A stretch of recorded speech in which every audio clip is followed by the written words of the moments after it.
Všetkým, ktorí si prajú zažiť čarovný advent, predpisujem knihu Vianočná doktorka.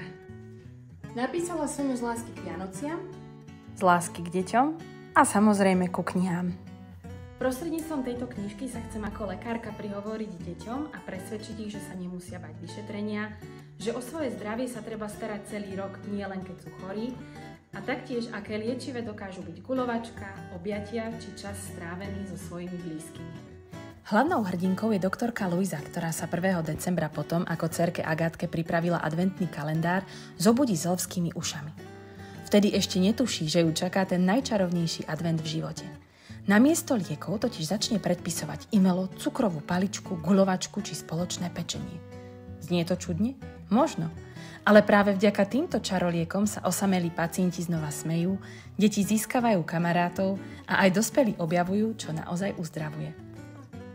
A aby ste to mali jednoduchšie pri vysvetľovaní cudzích pojmov, na konci knižky nájdete detský medicínsky slovník.